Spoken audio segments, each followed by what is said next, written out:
My friend had been asking me for a road trip for months. He wanted a break from our usual routine. No work calls, no deadlines, no worrying about anything for a couple of days.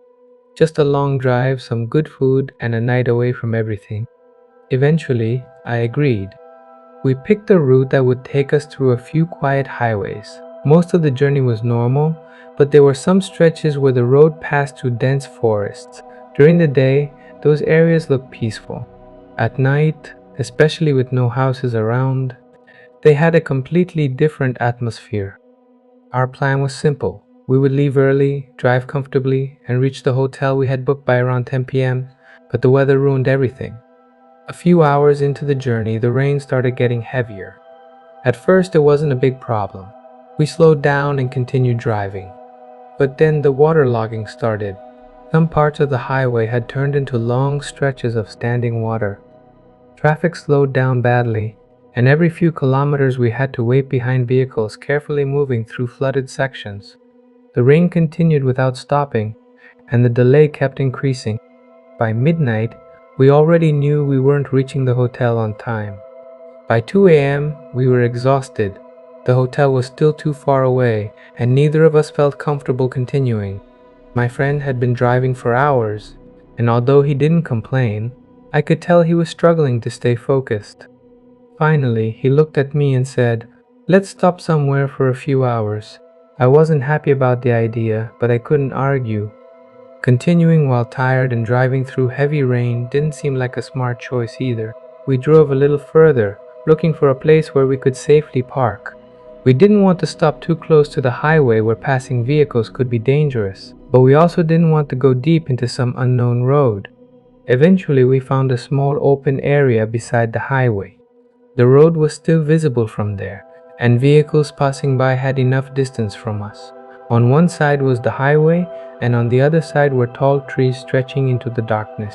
My friend parked the car and turned off the engine. For a while, neither of us spoke.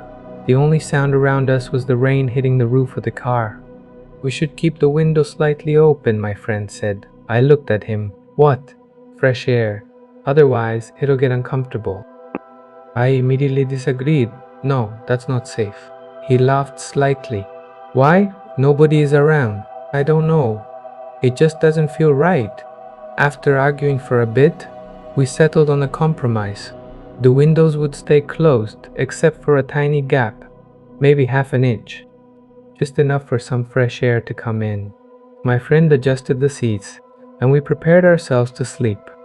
We had already planned for situations like this. The front seats were pushed back, giving us enough space to lie down. It wasn't comfortable, but after spending the entire day driving through rain, it felt better than sitting upright. I checked my phone before putting it aside. 2:18 a.m. I set an alarm and placed the phone near me. The rain continued falling, and the occasional sound of vehicles passing on the highway slowly became less frequent. My friend fell asleep almost immediately. I wasn't surprised. He had been driving most of the day. I have always been a light sleeper. Even small noises could wake me up, so I spent a long time just lying there, listening to the rain and the sounds outside. Eventually, exhaustion started taking over. My eyes became heavier, and I don't remember exactly when I fell asleep. But sometime later I woke up, not because of my alarm. Something had gently touched the car. At first, I didn't move. I kept my eyes closed and listened. The touch hadn't been hard. It wasn't like someone hitting the car or trying to break something. It was just a gentle contact, almost like something had brushed against the side. For a few seconds, I tried to convince myself it was nothing. Maybe a stray animal, maybe a branch moving because of the rain. My friend was still asleep beside me, and I didn't want to wake him for something that was probably harmless. Then I heard it, a whistle. It was faint at first, almost blending with the sound of the rain. I stayed completely still. My first thought was that someone was walking near the highway, maybe a drunk person or someone who had stopped nearby. The area wasn't completely isolated, and strange people sometimes appeared near highways at night. I tried to convince myself that was all it was. Slowly, I raised my head slightly, trying not to move the seat. Because of how we had arranged ourselves, I couldn't see outside properly. The front seats blocked most of my view, and I could only see a small portion of the area near the window. That was when I noticed something pale near the edge of the trees. At first, I couldn't understand what I was looking at. It wasn't standing normally. It was bent forward, moving around in a strange way. For a moment, I tried to explain it to myself. Maybe it was a person searching for something. Maybe someone was injured. Then it moved again. The way it moved was wrong. Its back was curved, and its movements were quick but unnatural. The closest thing I could compare it to was a monkey, but there was something about it that didn't feel like an animal. The whistle came again. This time, I realized it was coming from that thing. My first instinct was to wake my friend. My hand even moved slightly toward him. Then I saw movement somewhere else, near another section of the trees. Another pale shape, then another. The rain and darkness made it difficult to see clearly, but I understood one thing. The first one wasn't alone. I slowly pulled my hand back. A few seconds later, I heard a dog barking somewhere in the distance. The sound came from near a small roadside shop that was closed for the night. Through the windshield, I could barely see the stray dog standing in front of it, staring at something near the trees. Something I couldn't see. At first, the barking sounded normal, but after a few seconds it changed. The dog wasn't barking aggressively anymore. It sounded afraid. Then the streetlights went out. All of them. One moment, the road was faintly visible under the yellow lights. The next moment, everything disappeared into darkness. I sat there without moving. The only light came from the occasional vehicle passing on the highway. The dog continued barking, but the rain started getting heavier again. The sound of water hitting the car roof became louder, covering almost everything else. I wanted to close the windows completely. That tiny gap suddenly felt like a huge mistake. But starting the car would make noise. It would wake my friend. It might attract attention. So I stayed still. I told myself it was probably just a person outside, but that explanation was becoming harder to believe. Then the dog suddenly stopped barking. For a moment, I thought it had simply walked away. Then I heard something from near the shop. A scream. It was short, and it stopped so suddenly that I couldn't even understand what had happened. The dog was gone.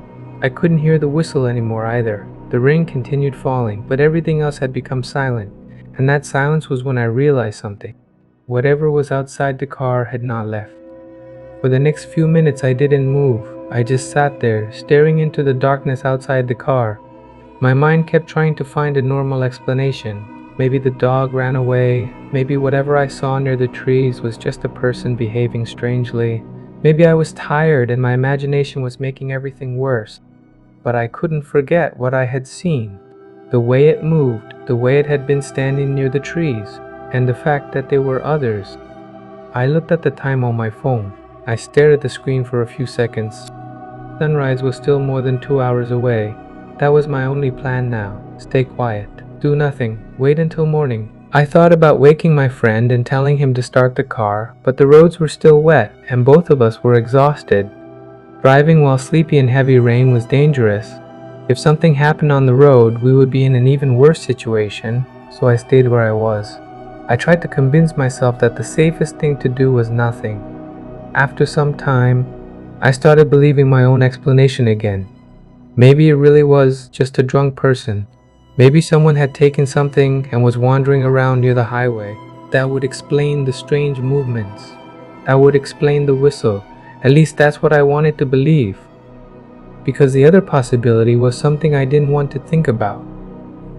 I don't know when I fell asleep again. Maybe it was only for a few minutes, maybe longer. But suddenly, I woke up. This time, it wasn't because of a sound. It was because of a smell. A wet, unpleasant smell.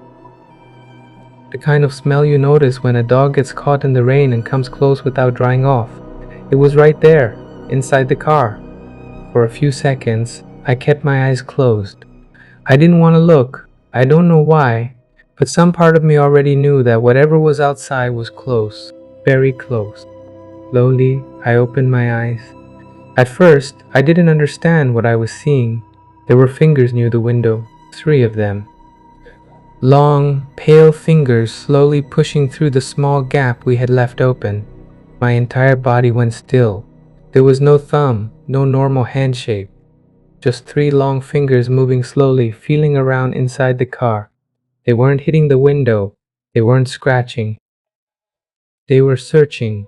I couldn't look away. A few hours earlier, I had convinced myself it was a drunk person. A person wouldn't have fingers like that. A person wouldn't move like that.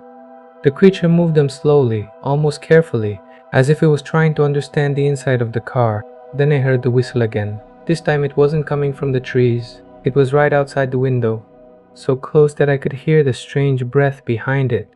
Every part of me wanted to turn my head and look. I couldn't.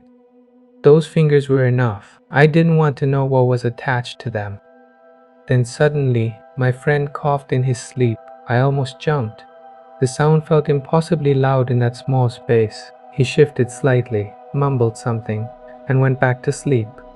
I looked toward the window again. The fingers were gone.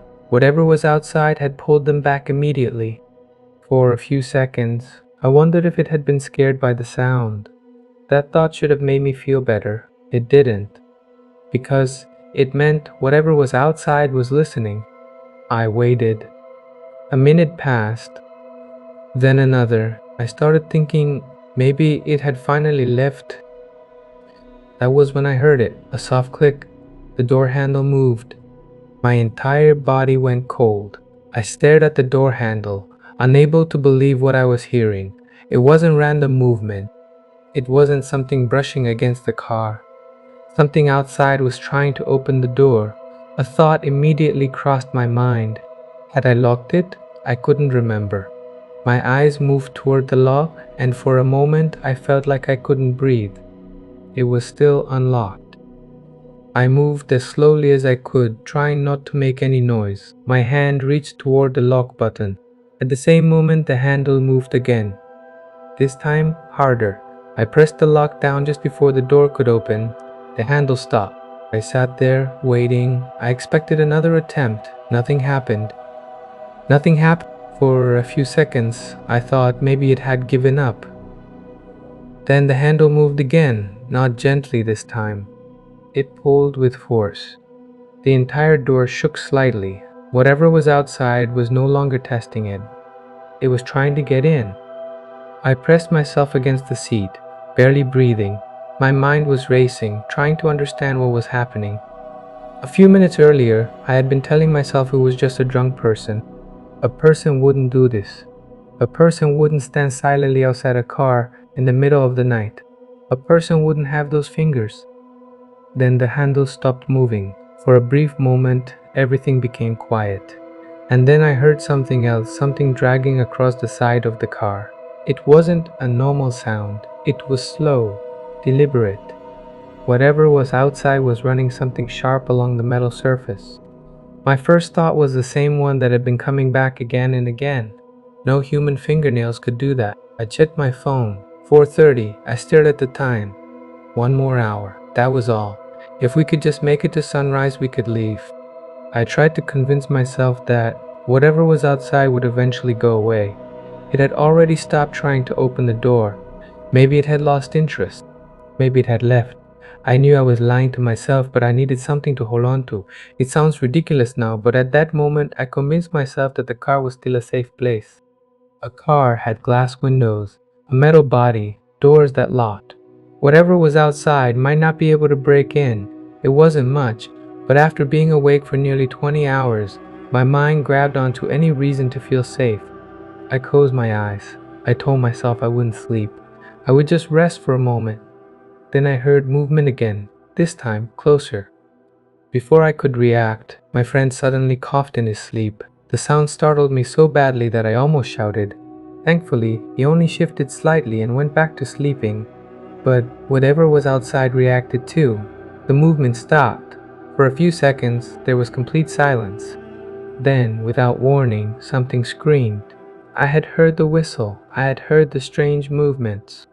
But this sound was different. It started almost like a dog howling. Then it changed. There was something human mixed into it.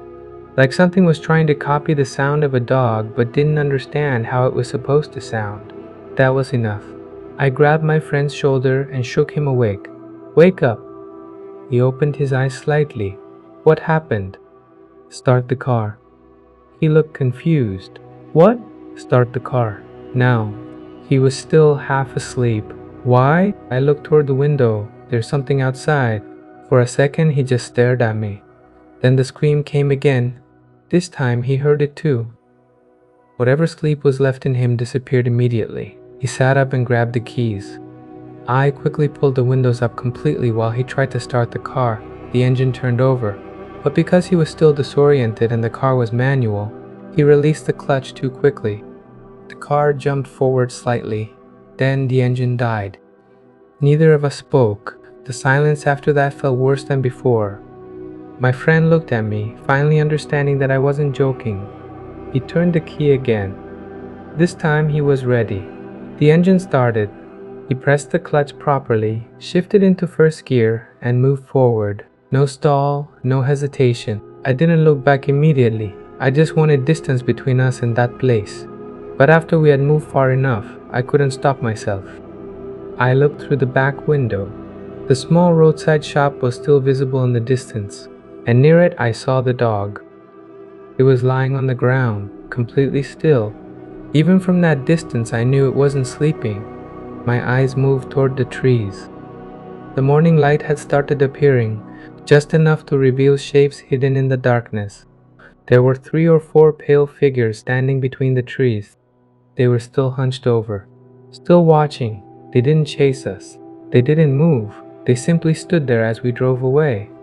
My friend kept driving for a long time before finally speaking. What happened back there? I stayed quiet. After a few seconds, he asked again, were we being robbed? I kept looking at the road ahead. No, he looked at me. I didn't explain. Some things aren't after your money. Neither of us spoke for the rest of the drive. If you enjoyed this story, don't forget to like and subscribe for more horror stories. And if you've ever experienced something strange on a late night drive or encountered something you still can't explain, share your story in the comments. Until next time, stay safe. And maybe think twice before stopping beside a lonely highway at night.